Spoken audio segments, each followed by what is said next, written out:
Good morning and welcome to the Home and Finance Show. We are your hosts. I'm Janice Bradley with JB Real Estate Consultants. My co-host, Diana Rice Wilkerson with Fairway Independent Mortgage. This show is designed to provide you with current and credible information when it comes to buying, selling, refinancing, renovating, or building a new home. So Diana, what's going on? Let's get this show started. Let's get this show started. Hey, today we have a wonderful guest.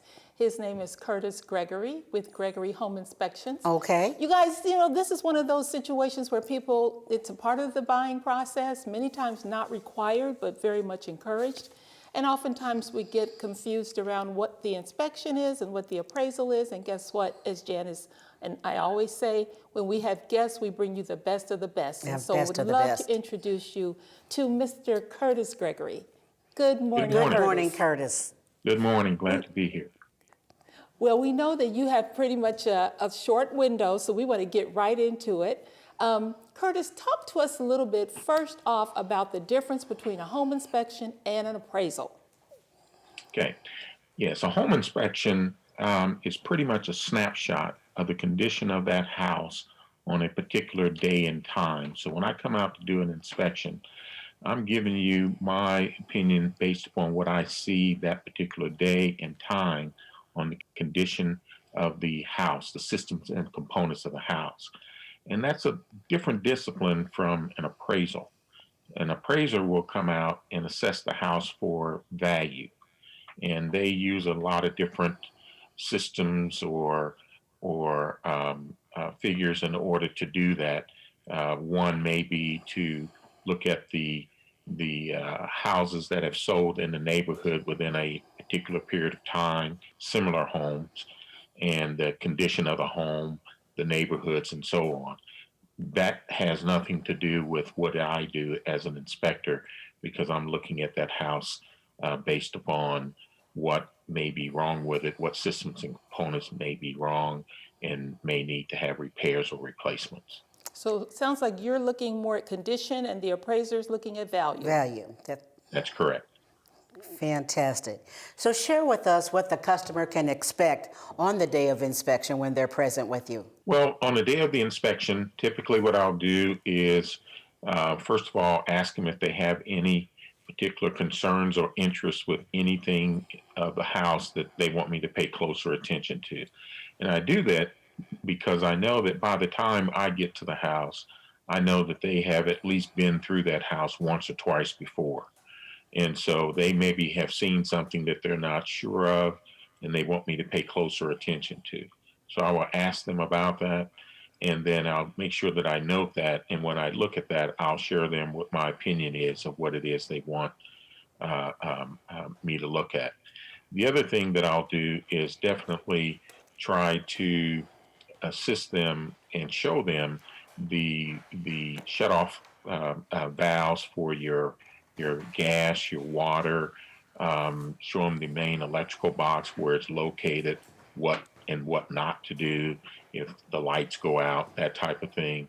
So things that are important and that maybe people just haven't paid attention to in the past because, let's say, they've been apartment owners and not homeowners. And so they may not know what a water heater is or what it looks like, where it is. And what I try to do is educate the customer on those systems and components of the house that they're getting ready to buy. Now, Curtis, are you still doing that with COVID being present? I mean, what's the process and has it changed? Yeah, it's changed. Unfortunately, I have not been doing that for the past, maybe a year or so now because of COVID.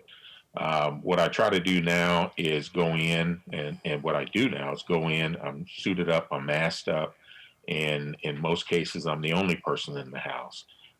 And then I'll take my time and go through the house and inspect it, and then report back to the customer with my report and also a phone consultation if that's what they want. So how long does an inspection usually take, Curtis? Typically for a average square foot home, and that would be somewhere between 1,800 to maybe 2,300 square feet, it's going to take anywhere between 2 to possibly 3 hours. It just depends on what I get into. If the house is vacant, if it's occupied, and there will be oftentimes personal belongings in the house and so on. And certain things I may have to kind of look over or move out of the way in order to get to where I need to go to. But you can kind of figure on 2 to 3 hours at the very most. I was hearing you say sometimes, it sounds like sometimes it's an obstacle course when you go in a house. Yes, So sometimes it is. one tip maybe for the sellers is to maybe just kind of make a path for the inspector, because we know you're selling, and so it would naturally be an obstacle course. But that's just something to take it, to remember, which is a good thing. Yeah. So Sure. what would you say would be the key components when you are inspecting a home? Just make believe we're with you right now and we're following you through the house. So share with us, you open up the door and then what? Typically, I'll start off by making sure I'm the only one in the house, first of all. Okay. So I'm going into every room, announcing myself, making sure that, if someone is there or didn't get the message that I was coming, then I'm indeed there and I'm there to do an inspection. The second thing that I'll do is, as I'm going through the house, I'll turn on all the lights because I want to make sure that everything is working by way of the electricity. There's nothing, no lights flickering or anything like that. And those lights will stay on pretty much for the time that I'm in the house. So 2 to 3 hours or so, they're going to be on. And if there's anything wrong with a ceiling light or wall light or whatever, and it starts flickering or goes out, in most cases, I'll know that. But I'll typically start my inspection off in the kitchen, and I'll check all the appliances out that are there, check the main electrical outlets, and then also definitely the sink and running water, checking for any sort of leaks and things of that nature. And then from there, I'll just go from room to room and document everything that I happen to see by way of the outlets, the walls, the floors, the ceilings, any issues that may present itself that I can document, not just in writing, but also with photos, because I do take a lot of photos when I do my inspections. And do you use a drone? Yes, I do. Typically, that's for a roof that's beyond my ladder limits, or maybe kind of dangerous to get on because of the pitch of the roof. I do have a drone that I'll send up and try to get pictures as close as I possibly can to areas that I can't necessarily see from the ground. It doesn't substitute totally, someone walking on the roof and actually taking a closer look, but it does, give me the information that I need in order to make an educated report on the condition of that roof. Curtis, talk to us about what an inspection is not, because I think some buyers, they may buy a house, have an inspection, close on the house, maybe a month or two later, something goes wrong. And they are saying, hey, my inspector should have caught this. Why didn't my inspector catch this? So talk to us about after the inspection report, because when you started, you said this is a report based on a specific point in time. Right. Just kind of chat with us a little bit for that new homeowner, what to expect. Once they move into the home, there still might be things that happen and the reason why. Sure. I go into a lot of homes that are currently occupied, even though no one is there when I'm there to do the inspection. People are still living in the house. And from the date that I'm there to do my inspection to the time they close, and maybe when the customer moves in, it could be 60 days, possibly 90 days.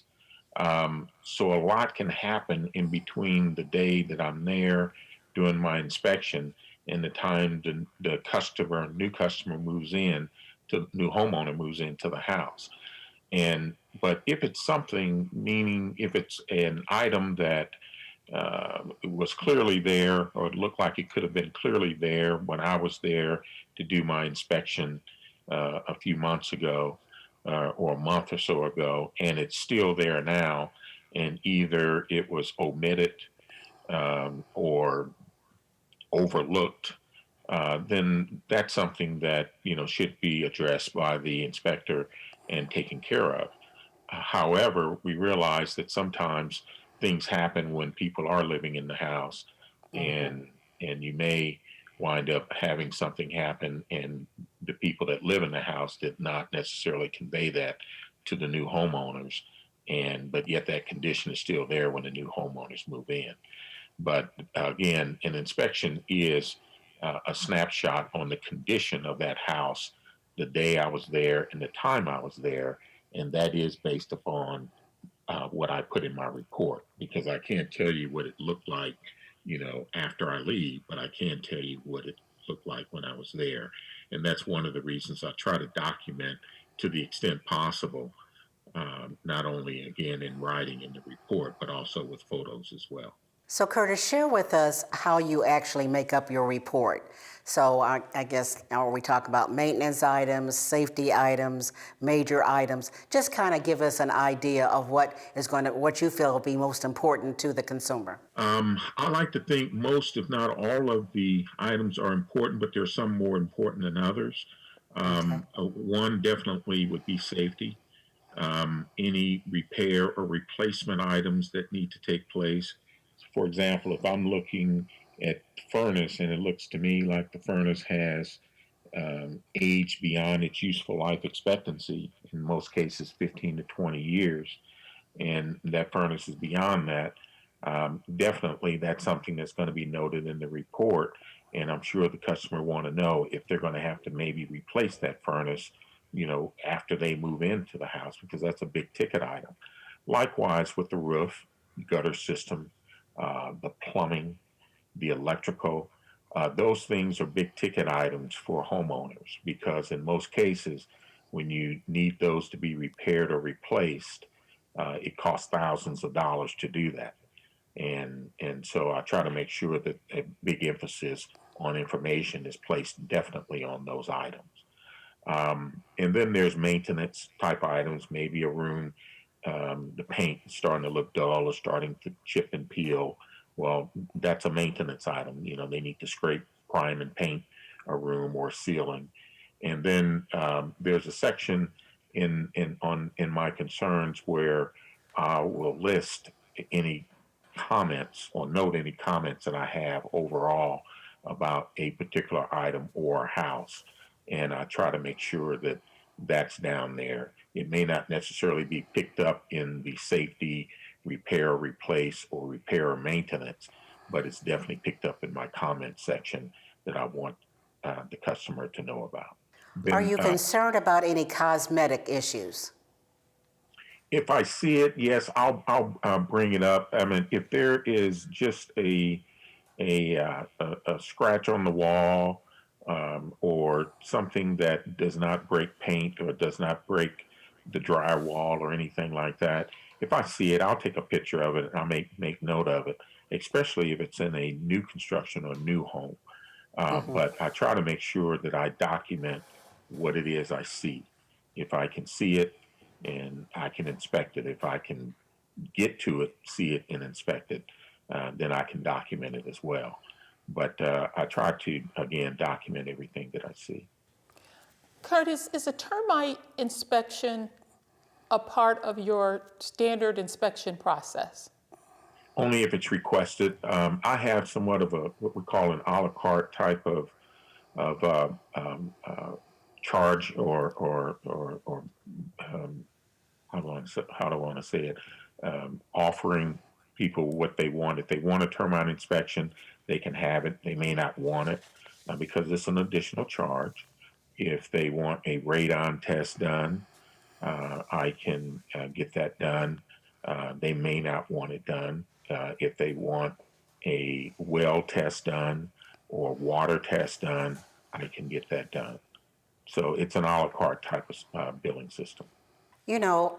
Curtis, as a realtor, I see all kind of inspection reports, and I realize that inspectors have to go through continuing ed type classes or any type of counseling themselves, right? Correct? Yes, So, that's correct. so there's a couple of things that give me kind of like heartburn, only because of the fact that I'm not an inspector. So I say that to say is that different kind of codes that have changed. Okay, Hmm. now how do you rate that, or how do you share that information with it not sounding that the house is going to fall down because it's not in code, or this, like for instance the GFI, and now there's another name for it, GF what, ICI or something like that. So what is the difference and how major is that? You say GFICI? I don't, that's the other term that I can't remember. It's close to Okay. the GFI. Well, what's the other Okay. term? You may Because be talking about, apparently it's an update. yeah, and oh, you may be talking about arc fault circuit interrupter, AFCI. No, I know that it's a GFI, there's a GFI, correct? That's Okay. correct. So is there another upgrade situation that, electrical wise, that has now come into effect? I just see that on a lot of inspection reports. That's just a question that I have. Yeah, it may be something that I haven't seen yet, but I can definitely look that up myself. Um, No problem. So are you looking for anything that maybe have some code concerns? oh, for sure, for sure. Keeping in mind that an existing residence, an existing home, it is based upon codes that were in effect on that particular day and time it was built. So, for example, Well if I'm said. going out to do an inspection on a home, and it's not a new construction, but it's a home that's already there and it was built back in the 80s, well, there's certain things that are already there that are grandfathered in, but you still document and note health and safety type issues. And that health and safety type issues would be electrical, any sort of plumbing type issues that may create a problem. But electrical in particular, I like to touch on that just for a second, Please do. because you may not have, and it may not have been code to put in a ground fault interrupter or GFCI back when that That's house it. was built. But yet that outlet is still within 5 feet of a water source, which is code that if you have an outlet within 5 feet of a water source, you have to have a ground fault circuit interrupter as on that outlet. And so I'm looking for that, and I'll definitely call that out. You still have to have um, smoke detectors. And I even will go so far as to say carbon monoxide detectors if you have a gas appliances in your home. And that could mean just maybe a gas fireplace or a fireplace where you're burning wood because the combustion process is still ongoing. But if I go through the house and you don't have any smoke detectors, no carbon monoxide detectors, yes, I'm calling that out. And if I go to your furnace and maybe there's not a shutoff valve for the gas or for the furnace itself, I'll definitely call that out. Now that has been in effect for some time, but still, you may get a home where it's not there, but it is a health and safety issue. What would you say to homeowners, current homeowners, especially those that have lived in their house for a while? Maybe they're not even thinking about selling, but could you see them benefiting from a home inspection just so that they're made aware of those kinds of things that you just talked about? Sure. A lot of times people just may not know what's in their home. They've been living there. Maybe before they lived there, they lived in an apartment. They really haven't, had to pay attention to some of the things that a homeowner does on a regular basis. But there should be, maintenance type items that go on, annually, sometimes semi-annually, within the home, and the homeowner should know about those things. And that could be changing your air filter in your furnace, every 3 to 4 months or so, changing the batteries in your smoke detectors. We try to say that on your birthday, remember to change the battery in the smoke detector if it doesn't go off before then. And oftentimes when that happens, the battery or the smoke detector will start to chirp. So it lets you know that you need to change your battery. The other thing would be to make sure that they, again, just have the furnace maintained at least twice a year to get ready for the spring and summertime. and then again to get ready for the winter months. So, the systems and components we have in our house, they have to be maintained just like anything else. And it's better and a lot less expensive to maintain those systems and components rather than replacing them. Because you really do get into a lot of money when you start replacing, furnace, water heaters, and electrical issues and things like that. Well, I always promote as much as I possibly can for sellers, especially when they're getting ready to put their house on the market to have an inspection, and especially for some of the reasons that you were sharing. I will make a point that you brought up, and I appreciate that about regular maintenance, as far as the furnace and things of this nature. And one of the things that if anybody's listening, or especially if they have a home warranty. Right now, the home warranty companies are really, really, zeroing in on home maintenance. So, for instance, have you actually had your furnace serviced twice a year? Because and you have to show records of it anymore. So I think that's kind of a good thing, because the homeowner has to do their due diligence. So I really, really think that's a good point for you to make. I have to admit, I was total electric. Well, I am with this house now, but my first house, I was total electric. I don't know why I had in my mind that you didn't really need to, I don't know, have maintenance, maintain. What's there to maintain on an electric furnace? But, I soon learned, obviously. That's why she's the realtor. Well, okay, all righty, I like that. But I really think that's such a good idea. I have got to share with you, or ask you to share, and I think you and I had a conversation about this some time ago because of a situation where I had with a former client. And that is, especially I don't know the age of the house it would necessarily have to be. I don't know if it has to be the time frame that a house might be vacant, but I am talking about when is a good time to have a sewer inspection?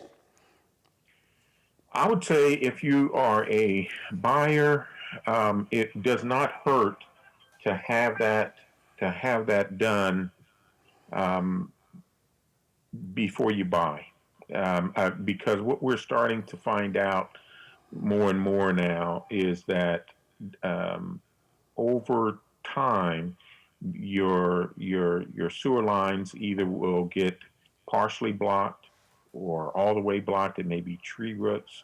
It may be the drainage tile collapse or partially collapse. Deteriorating. Mm-hmm. And so, it doesn't hurt to run or have someone run a snake or a scope down the drain, and with a camera to actually see what's in there. And for the cost of what it takes to get that done, as opposed to the cost of having someone having to come out there with the backhoe and dig things up and replace a section of pipe, there's very little comparison. Again, that's a preventive type thing, and you want to know what it is you're getting into when it comes to buying a home, and I would highly recommend it nowadays. So give us an example, or give me help us out by, is it the age of the house? I just guess I want to have a better understanding of when to recommend it, just for peace of mind for the customer. Again, is the age, do we see full-grown trees? Because those trees they have a lot of roots, and is that something, would that be a red flag? Or the fact that a house has been vacant for a while? I guess I'm just trying to get an idea of when to maybe bring that up, or is that something I would do? Is this something the inspector would do, or do I just do it, in each and every time that I'm selling a home?